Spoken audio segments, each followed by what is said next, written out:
Well, isn't this a funny place to start the video?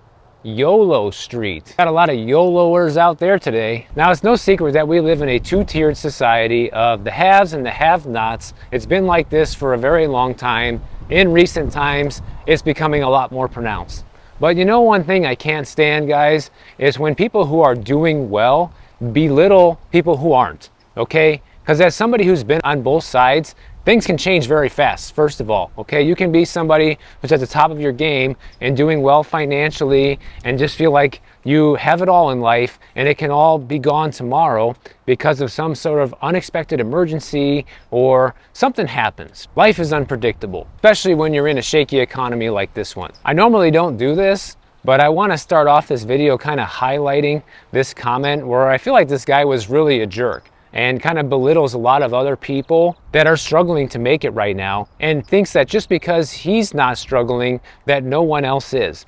And that's one thing I think is a problem with society today in general. And I think that's why politics tears people apart, because no one has the ability to see things through someone else's point of view anymore. Nobody can see something from someone else's perspective, including life. You know, just because you're not poor or you're not struggling to get by doesn't mean there's not millions of other people out there who are. So in my video I did the other day about the economy, this guy Brad goes, so all my vacations and winery trips that we enjoy with tons of other people and huge stock gains and real estate gains and the people crowding into restaurants with me that we enjoyed meals together wasn't real? Okay, got it.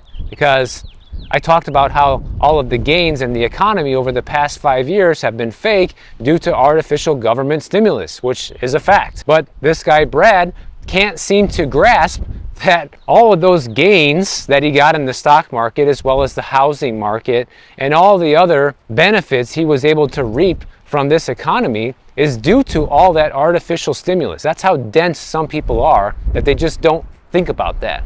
And on top of it, it makes no acknowledgement of the fact that just because he's doing good doesn't mean there's millions of other people who aren't. You know, and it kind of rubs it in the face of people, and I don't like that. And I don't know if this guy was trying to be a jerk or not, but I look at this as a very demeaning comment to all the people out there who are struggling right now to make it. And, you know, in this video, guys, I'm going to highlight some stories of people that are doing just that. They are struggling to make it right now. And a lot of it is due to this economy that we are in. In fact, one of my viewers sent me this story talking about this woman that had to completely downgrade her lifestyle ever since the pandemic because of how much the cost of living has gone up. And I know a lot of people have probably had to do this. This is just one person's story and one person's anecdote. But I think a lot of people can relate to this, except for people like Brad, where things are going fantastic. So this woman, she works as a full-time nurse assistant and has a second part-time job. She's having to do all sorts of things like now, like stop buying name brand soap, stop buying name brand bread at the grocery store, no more visits to fast food restaurants either, something we've talked about a lot here on the channel. She's even had to resort to getting payday loans, which is something she never had to do before. She even says here in this story that prior to inflation, I didn't have any debt.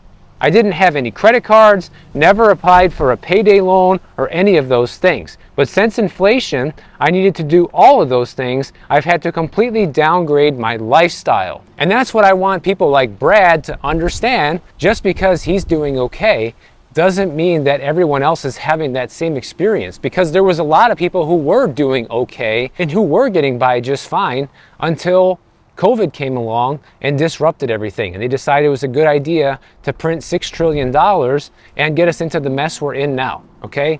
But you see somebody on the other side of this, like Brad, who already had real estate, who already had a stock market portfolio, was able to benefit from this, guys. That's the two-tiered society we live in. If Brad didn't have any of those things, he would probably be one of these people on the other side of this. And it's a shame that someone like this can't see that, you know? I wish everybody who made comments like this, that were just arrogant about money and feel like they're better than other people because they have stuff when other people don't, I wish that all of those people like that would have to step into someone else's shoes that is struggling to make ends meet right now and work 2 jobs and burying themselves in debt just to get by. And then they might start to understand what we're talking about here. And even though that might not be me anymore, guys, it used to be me, okay? I worked my way out of it. That's what you do. You know, when you are in a down position in life, you have to find a way to work yourself out of it. And that's what I did. It took a very long time, but I did it. And I just attribute it to my perseverance. If I can do anything, I can show up consistently, right? I'm consistent. You guys see here on my YouTube channel, I religiously post 6 videos a week, no matter what's going on with the weather, no matter what's going on with my toe. I'm walking normal again, luckily, if anybody noticed, but that was pretty messed up for a while. Even when I'm staying with family, whatever, I keep working. I've made the mistake in the past of stopping working when I had momentum with real estate, and you know, I lost a lot of money because of that, and that was a hard lesson to learn. And now I don't want to repeat mistakes of the past, so I just keep working. And that's the other thing too, guys. If you're on the other side of the aisle and you are not doing too good financially right now, you can't just point fingers at people and say, oh, they were born with a silver spoon in their mouth. I've seen comments like that before about me. I didn't grow up in a rich family. I didn't get anything handed to me. I'm not a trust fund baby. I don't have any of that stuff. Everything I have in this life, I worked for, guys. And people who know me can attest to that 100%. But sometimes people see things and they get jealous, right? They're like, oh, how can you afford this? How can you afford that? Well, you must have just won the lottery. You must just be a trust fund baby. No. Some people are. That's the case for some people. But if you don't know, you can't just assume that's what someone's situation is. You know, right now, the average American is spending 11% of their income on food, which includes eating at restaurants and eating at home. And that's the highest level that this nation has seen since 1991, guys. So we're talking 35 years almost, 33 years that the food expenses have been this high as a percentage of people's income. And that's why you have people like this woman working, you know, 2 jobs, needing to go into debt for the first time ever just to keep up with the basic expenses of life. But don't worry, Brad, you're covered. All those vacations you had were real. Maybe one day they won't be a reality anymore if you keep up with that attitude. You have another person, a young kid, 26 years old, who's working as a security guard over in Brooklyn. He says that he's struggling more than ever just to buy groceries. Instead of the fresh food and brand name items he used to buy, he now stocks up on ramen noodles and frozen vegetables and only eats twice a day because he can't afford more. Not only does this economy take its toll on people's finances, guys, but when people have to start making sacrifices like this, ultimately it will affect their health too.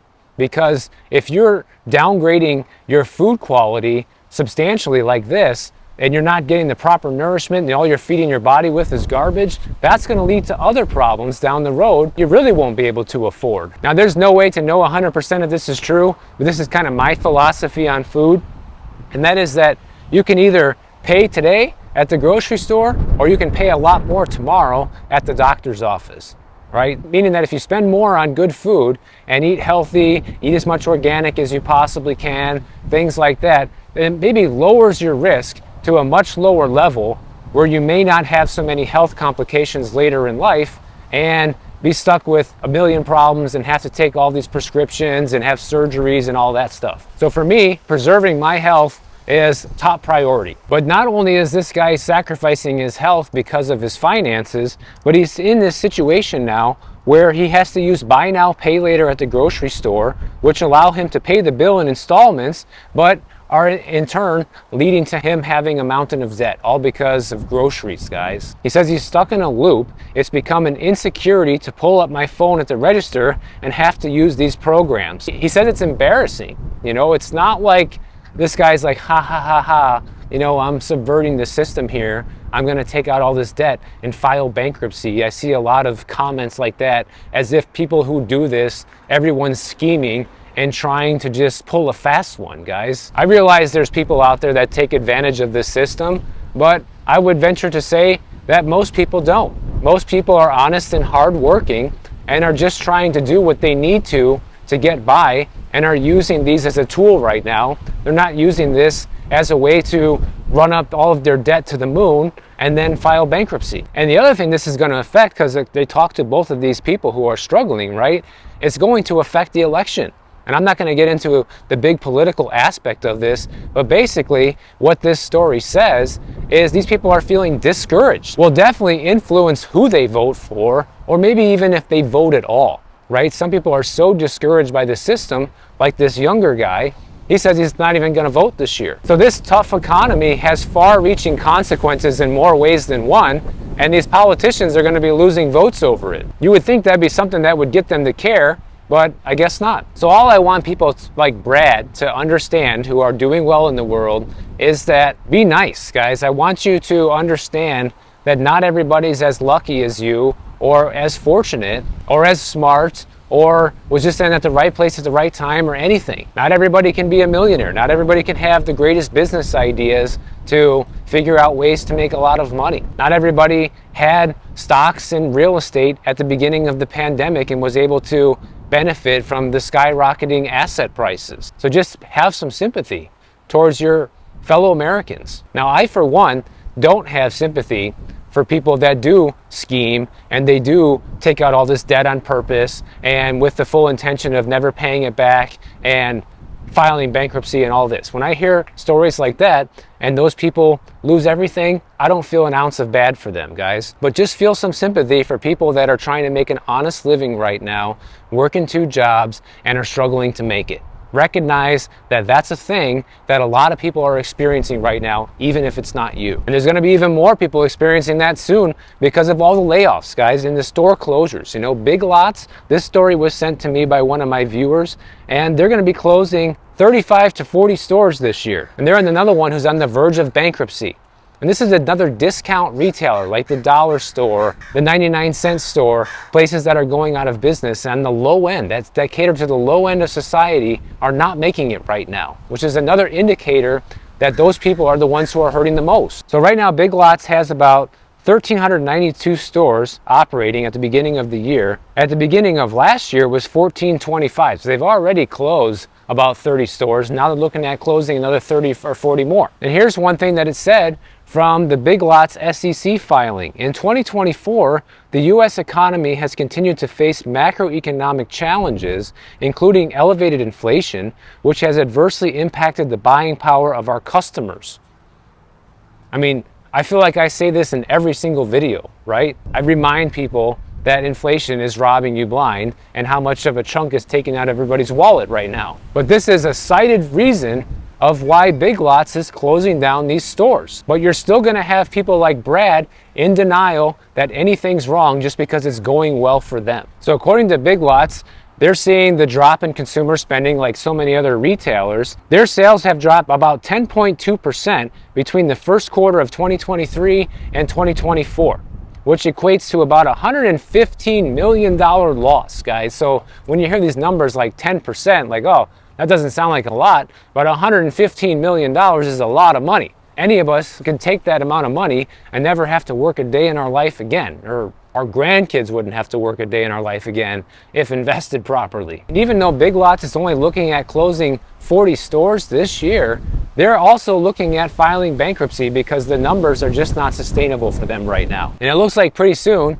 they're just going to be joining the club like Red Lobster and Rite Aid and Bed Bath & Beyond, places like that, and joining the bankruptcy club pretty soon. Now, a lot of the places in the country have been experiencing this crazy heat wave. That's something that was happening here in California, really all throughout the western United States as soon as I got here, and it's only just now kind of over. But I found an interesting story today talking about how these heat waves are causing problems with insurance, guys. Big surprise. You know, they're looking for all kinds of ways not to pay people. We covered this the other day.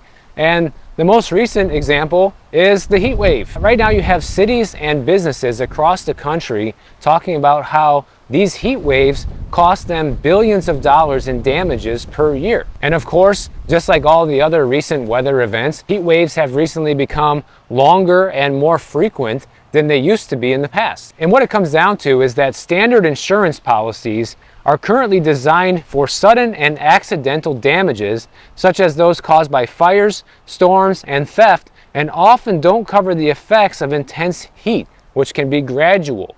Now, I didn't even know that they could make a distinction on this. I thought if you have a heat wave and it caused some kind of a fire and damage your property, then that would be grounds for making a claim and getting it approved, but apparently not. There's even data to show that people who work outside in this heat during these intense heat waves experience 20% more injuries when going through a heat wave. And that's defined as when temperatures are above 95 degrees Fahrenheit. Before I show you this data, guys, I just want to remind everybody, like, that's why I'm here right now in California. I realize that there's places here that do get that hot on the daily, but where I'm at, it's not. Right now, it's like 72 degrees right now.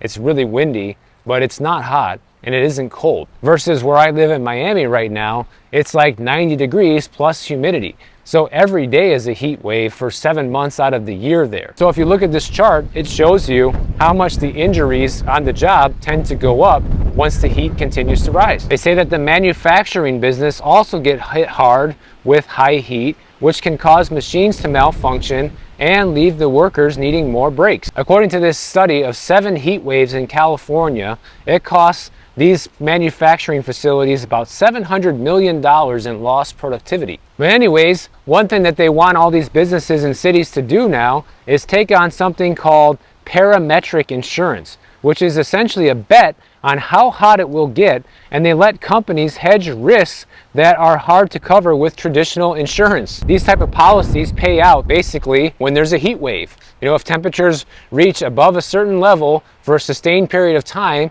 then you're entitled to a payout, essentially how this works. But you see, this gives you a glimpse into how insurance companies work, because yeah, they may insure these type of losses for this type of policy, but it's going to cost you a lot of money because heat waves are very predictable weather events. Here's something that an insurance company said.